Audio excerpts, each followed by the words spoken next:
हमारी दुकानों को आप जान रहे हैं, एक एक दुकान से कम 20-20 परिवार चलता है साहब। आप मेरा जवाब उच्च न्यायालय में दीजिएगा। लोगों की दुकान ही उजाड़ रहे हैं। के दुकानदार जो हैं उनको कहीं ना कहीं आपको स्थापित करने का काम करना चाहिए। हम इसलिए लूटा हुआ कह रहे हैं, कम से कम हम लोगों के दुकानदार जो हैं उनको कहीं ना कहीं आपको स्थापित करने का काम करना चाहिए था। वो कहाँ जाएंगे दुकानदारी लेके? जो दुकानदार हैं मलबे के ढेर ही में ना बैठेंगे। एक दुकानदार क्या होता है? दुकानदार भिखारी नहीं होता है, भीख नहीं मांग सकता है। जब भी करेगा वर्क करके दुकानदारी करके ही खाएगा। आप उसको दुकान से बेदुकान कर रहे हैं। दूसरी बात, जिस तरह मेरे भी भवन में आज फिर हाथ लगा दिया, एक भवन को तो आपने पूरा सपाट कर दिया, बहुत अच्छा किया। उस दिन हमको मौका भी नहीं मिला था, हमको बैठाल दिए थे, ठीक है। दूसरी बात, आज जिस तरह आप आए हैं तो कुछ तैयारी आपने किया तो कुछ तैयारी हमने भी किया है। हमने कंटेम्प्ट ऑफ कोर्ट किया है। आप यहाँ हमको कोई जवाब नहीं दे रहे ना, तो आपसे हम वहाँ समझेंगे। आप मेरा जवाब उच्च न्यायालय में दीजिएगा। मैं आपको वहाँ वेलकम कर रहा हूँ, मैं आपसे वहीं बात करूँगा। जब ये दाल मंडी का प्रोजेक्ट स्वीकृत हुआ तो अधिकारियों के द्वारा आप व्यापारियों से एक चीज़ ये भी कहा गया कि जितने भी दुकानें हैं यहाँ पे सबको बदले में एक दुकान दी जाएगी, उनको विस्थापित किया जाएगा। और ये जो प्रोजेक्ट बन रहा है इसके तहत पर्यटन को बढ़ावा मिलेगा और उससे यहाँ के व्यापारियों को ही लाभ है। तो अब तक आपको जमीनी हकीकत में क्या नजर आया? देखिए, व्यापारियों को लाभ आप जिस तरह कह रहे हैं ना, वही हम पूछना चाहेंगे। व्यापारी रहेंगे तब तो उनको लाभ मिलेगा। व्यापारी को आप उठा के पता नहीं कहाँ फेंक दे रहे हैं, पता नहीं चल रहा है। कहीं ना कहीं स्थापित तो करेंगे। और दूसरी बात मैं कहना चाहूँगा, आप इस रोड को जिस तरह इतना चौड़ा कर रहे हैं, जैसे कि पता नहीं है, हमें तो लग रहा है कि कचहरी से बैठे हैं तो आपको जो है यहाँ जो है चौक दिखे, ठीक है। अगर आप ये करने का काम कर रहे हैं तो आपको एक चीज़ सोचना चाहिए, 6 से 8 फीट की गली है ये, आप जाके आगे नाप लीजिएगा। एक मतलब छोटी गाड़ी भी नहीं निकल सकती यहाँ से, तो आप उसको इतनी चौड़ी रोड कर रहे हैं। ठीक है, अगर आप करने भी आए थे तो आप उसका दायरा कम कर सकते थे। आपने अभी तक किसी तरह की बात हम लोगों की नहीं माना है। और जो सत्ता में बैठे हैं, जो गद्दी पे बैठे हैं, वहाँ हम लोगों ने प्रयास शुरू दिन से किया है, अभी तक किसी ने हम लोगों की बात नहीं माना। न कुंडी खोला है हम लोगों के लिए बात करने के लिए, वो कुंडी अभी तक बंद है। मैं चाहूँगा वो कब हम लोगों से बात करने आएंगे, कब हम लोगों का दुख दर्द समझेंगे। सिर्फ हम लोग चीखते रहेंगे, चिल्लाते रहेंगे। और आप मीडिया बंधु हैं, हम चाहेंगे कि ये माइक आप उन लोगों तक भी जाके पूछिए कि जिस तरह यहाँ वाले लोग कलप रहे हैं, हम लोगों का कल्पना कब सुनेंगे वो? मोदी जी हमारे सांसद हैं, तो सांसद वो सभी के ना हैं।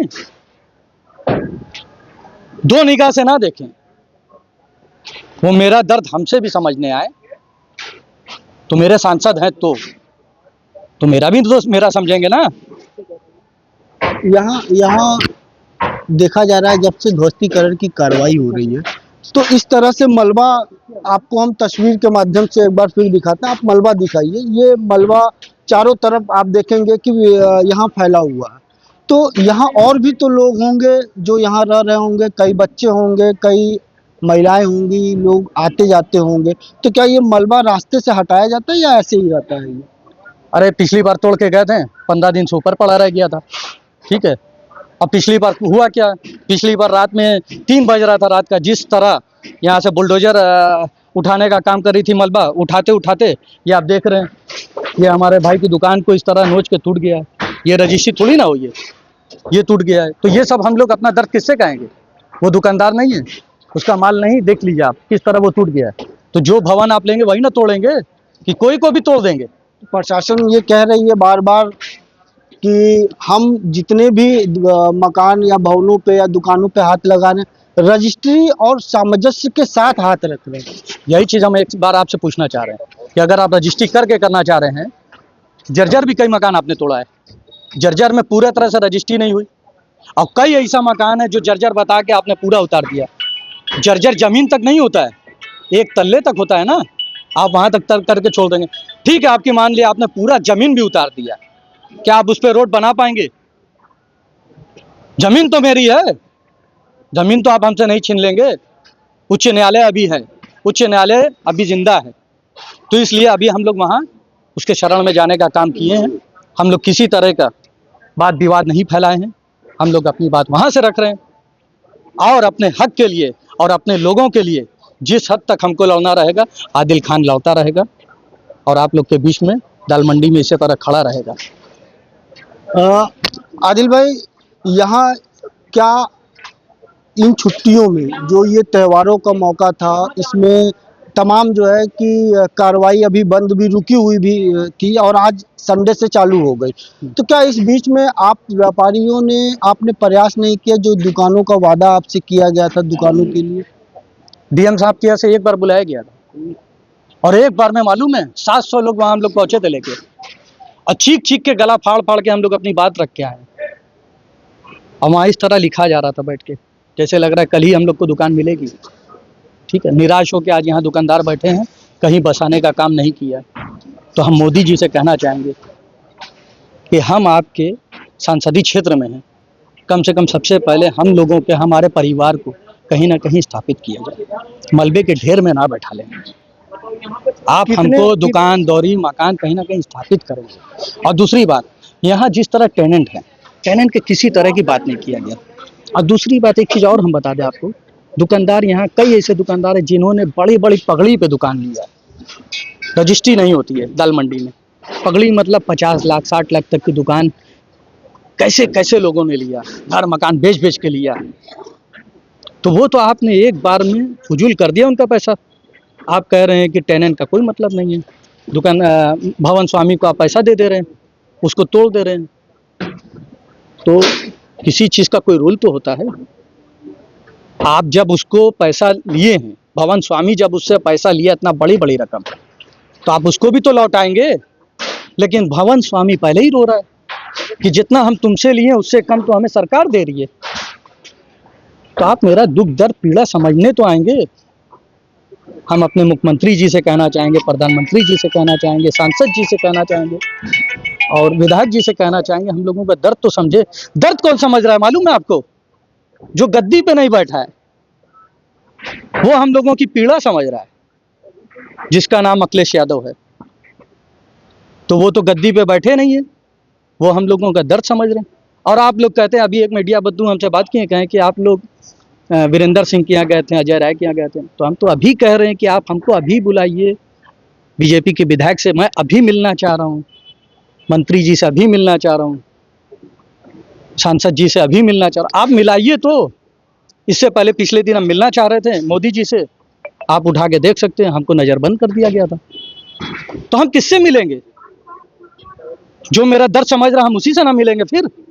भले ही वो मेरे लिए अभी कुछ नहीं कर पा रहा है, हो सकता है कल करेगा, उसी दिन का हमको इंतजार है और वो दिन पूरा होगा। ये जो दर्द है ना, जब निकलता है ना, तो बहुत बड़ी से बड़ी चीज़ गिर जाती है। दोस्तीकरण में एक चीज़ ये देखा जा रहा है कि ज़्यादातर व्यापारी जो है कोर्ट के आदेश को भी लगाए रह रहे हैं, उसके बाद भी सुना कहा जा रहा है भाई, दोस्तीकरण सुना कहा जा रहा है, अनसुना कर दिया जा रहा है। सब चीज़ को अनसुना कर दे रहे हैं। जब सब कुछ को आपने अनसुना किया तो इसीलिए हम कंटम ऑफ कोर्ट गए हैं। आपसे मैं वहां आमने सामने बात करेंगे, वहीं जो होगा फैसला कर लिया जाएगा। आइए वहीं निपटेंगे हम तो अपने हक के लिए कहीं भी जाना रहेगा मैं जाऊंगा। कहा गया है ना कि अपने लिए चीन तक जाना रहे, हमारे यहाँ कहा गया है जाओ। तो मैं जहां तक जाना है मैं जाऊंगा, और आदिल खान अपने लोग के लिए लड़ रहा है और लड़ता रहेगा, उसके लिए जो जिसको जो करना करेगा। हमारे साथ कुछ और भी व्यापारी भाई हैं, हम उनसे भी बात करते हैं। जी, ये ध्वस्तीकरण की कार्रवाई आज संडे सुबह 10 बजे से जो है कि शुरू हुआ, तो रजिस्ट्री के बाद ही ना हाथ लगा रहे हैं ये? देखिए, रजिस्ट्री उन्होंने करा रखी है, वो ठीक है, वो अपने यहाँ सही है, मगर हम लोगों की ये शिकायत थी कि जो उसमें बसने वाले दुकानदार हैं, जो टेनेंट हैं, उनको आप कहीं बसा दीजिए, उसके बाद आप इसको तोड़िए, तब ये न्यायपूर्ण कार्य माना जाएगा।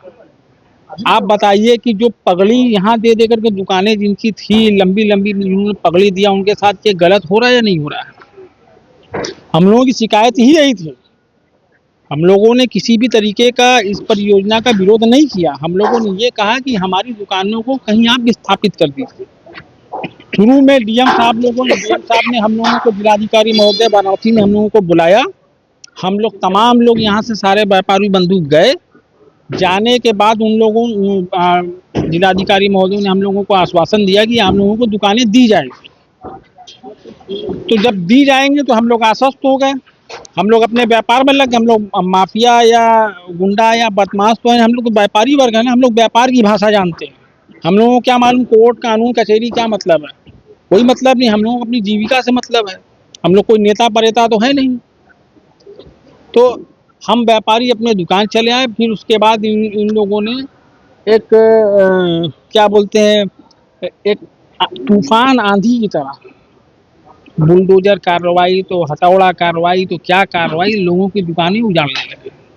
तो हम लोगों की जो शिकायत थी वो तो मानी नहीं गई।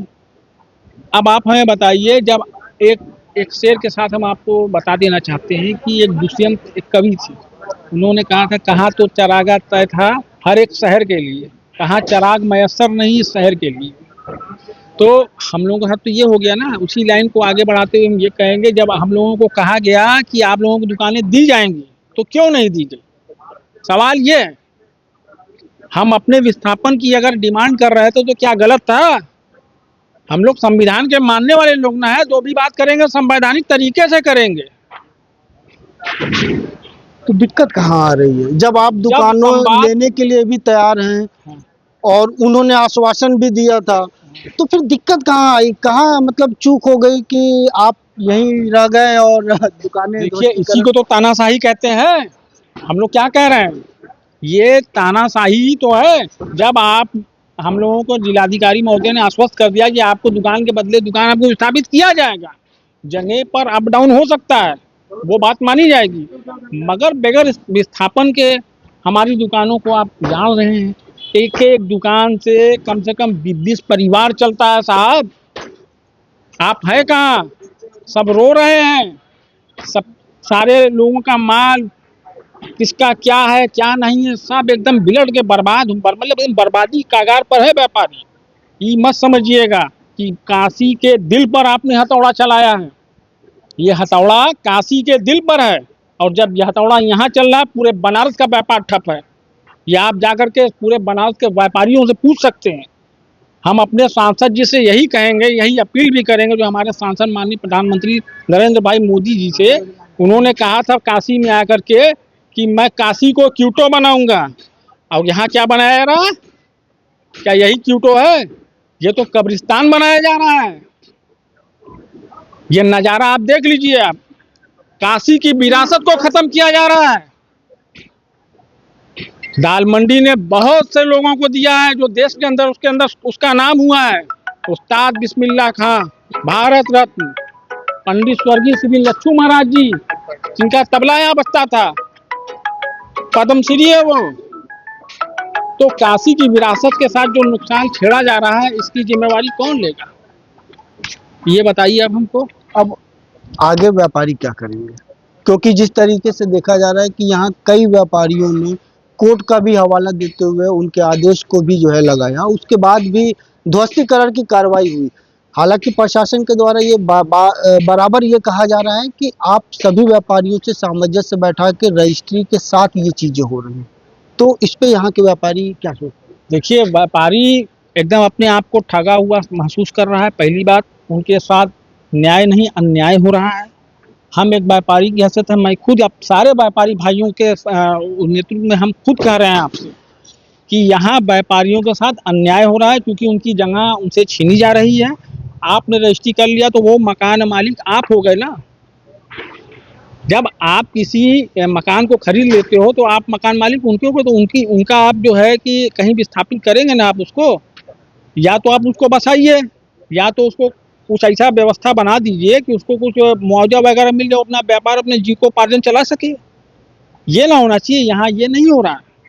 यहाँ हो रहा है कि बस हमने खरीद लिया, निकलो चलो भागो जाओ यहाँ से। तो भाई व्यापारी कोई माफिया थोड़ी ना हो तो डर के चले ही जाएगा। व्यापारी व्यापार से ना मतलब रखेगा। कितने लोगों का परिवार प्रभावित हुआ है?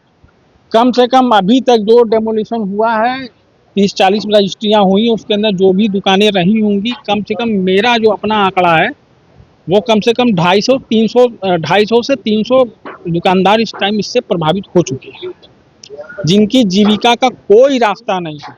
बाकी उसमें से आधे से कम ही लोग हैं जो न्यायालय की तरफ रुख किए हुए हैं। जो मामला सब जुडिस है वो चल रहा है। आप पत्रकार बंधु हैं, आप भी जाकर के अधिकारियों से पूछिए जो ऊपर ऊंचे लेवल पर बैठे हुए हैं कि आप बताइए उन दुकानदारों के लिए आपके पास क्या रास्ता है, क्या करेंगे आप उनका। उनकी जीविका जा रही है। देखिए सबसे बड़ी बात आप किसी को अगर दबाएंगे, जो वो यहाँ से देगा ना, ये न्यायालय तो नहीं दे सकता, लेकिन वो न्यायालय जो है बहुत कुछ देता है और इसको कहते हैं एक्ट ऑफ गॉड। तो जब एक्ट ऑफ गॉड होगा तो इस सरकार को समझ में आ जाएगा। आप तो कह के आए थे ना कि हम बसाने का काम करेंगे, तो यहाँ तो उजाड़ा जा रहा है। इसकी जिम्मेवारी कौन लेगा? ये दुकानदार जो बेघर हो रहे हैं, इनकी रोजी रोटी इनसे छीनी जा रही है, कौन जिम्मेदारी लेगा इसकी? तो अब आगे की रणनीति इन व्यापारी भाइयों की क्या रहेगी? देखिए हम लोग एक व्यापारी हैं, पहली बात स्पष्ट रूप से कहते हैं, कोई भी रणनीति बनाने से बेहतर है हम संवैधानिक तरीके से संविधान के दायरे के अंदर रहते हुए जो भी अपनी बात कह सकते हैं, चाहे न्यायालय के माध्यम से, चाहे मीडिया बंधु के माध्यम से, जो भी बेहतर से बेहतरीन तरीका होगा वही अपना सकते हैं। और इसके अलावा हम लोगों के पास कोई रास्ता नहीं है। और भी बहुत सी दुकानें यहाँ पे ऐसी नज़र आ रही हैं जो सामान अंदर रखे हुए हैं और टूट गए हैं। हम तस्वीर के माध्यम से भी दिखाते हैं कि आप देखिए कि ये दुकान है और इनकी दुकान भी जो है बीती रात जो है कि किसी भी उसमें साधन असाधन आने जाने की वजह से जो है कि लग गया और ये टूट गया। आप देखिए कि किस तरीके से अंदर दुकानों में सामान रखे गए हैं कि पूरे सामान से भरे हुए हैं। और साथ में आप देखिए कि मलबों का जो ढेर है कि वो किस तरीके से यहाँ पे जो है कि इकट्ठा हो रखा है। और आपसे एक बात और भी है कि यहाँ दुकान और 187 भवनों के अलावा भी और भी मकान होंगे जिनका आने जाने का ये रास्ता होगा, तो वो कितने लोग हैं जो प्रभावित हो रहे हैं? कम से कम लाखों लोग हैं। ये जो जगह है ये समझ जाइए कि ये घनी आबादी वाला इलाका है और यहाँ पर इतनी ज़्यादा दुश्वारियाँ हैं, इतने परेशानियाँ हैं कि लोग हार्ट और बीपी के मरीज हैं, शुगर के मरीज हैं। आपातकाल में कहाँ से एम्बुलेंस आ पाएगी यहाँ पर? एक बात समझिए, रात में अगर किसी का तबीयत खराब हो गया तो इस लैंड पर जो मलबा पड़ा हुआ है, तो मान लीजिए आपातकाल में कोई सुविधाएं उसको मिल पाएगी? सिर्फ सवाल दाल मंडी रोड का नहीं है, दाल मंडी गली का नहीं है, सॉरी, सवाल यहाँ रहने वाले तमाम आवाम का है। तो आवाम का तो मुख्य मार्ग यही है, उसको बच्चों को स्कूल भेजना है तो भी यही रास्ता, हॉस्पिटल जाना है तो भी यही रास्ता, अन्य जो भी जरूरी दिनचर्या में सामान इस्तेमाल होता है उसके लिए भी यही रास्ते का इस्तेमाल होता है। इस रास्ते को अगर ब्लॉक कर दिया जाएगा तो वो जनजीवन का क्या होगा, कैसे चलेगी दिनचर्या? और बिजली पानी की क्या व्यवस्था है? सारी बिजली को काट दिया गया है। आप देख सकते हैं लाइट इस टाइम नहीं है, बिजली को काट दिया गया है। तरीके से अमानवीय चीजें हो रही है यहाँ पर। आप अपने कैमरामैन को घुमा करके तार का जखीरा भी दिखा सकते हैं आप। तो हम आपको एक तस्वीर ये भी दिखाते हैं कि आप देखिए कि किस तरीके से यहाँ पे जब भी ध्वस्तीकरण का कार्रवाई जो है कि शुरू होता है, उसी समय से कुछ व्यापारी अपने सामान को निकालते नजर आते हैं, तो कुछ अपनी दुकानों को बचाते नजर आ रहे हैं ताकि उनका कोई नुकसान ना हो। फिलहाल प्रशासन के द्वारा यहाँ पैरामिलिट्री फोर्स को भी लगाया गया है और जितने भी रजिस्ट्री किए हुए मकान हैं या भवन हैं या दुकानें हैं, उनको जो है या तो जिनकी दुकानें वो स्वेच्छा से खुद तोड़ रहे हैं या फिर पीडब्ल्यूडी के द्वारा जो है कि यहाँ वर्कर और कारीगर लगा के उनको खुद जो है कि तोड़ा जा रहा है। और आप देख रहे होंगे तस्वीर में कि एक ऐसी स्थिति है जहाँ व्यापारी भी हैं, दुकान भी था, सब कुछ था और वही व्यापारी अपने उस दुकान को जहाँ से परिवार चलाया करता था उसको टूटते हुए वो देख रहा है सिर्फ खड़ा होकर, और प्रशासन से ये गुहार लगा रहा है कि उनको जो ये वादा किया गया था कि ध्वस्तीकरण अगर होगा तो आपको दुकान भी जरूर दिया जाएगा। तो व्यापारियों की एक आश भी है। अब ये आश जिला प्रशासन पूरा करता है या न्यायालय, अब ये देखने वाली बात होगी। वाराणसी से न्यूज़ 24 के लिए अतिकेश श्रीवास्तव की रिपोर्ट।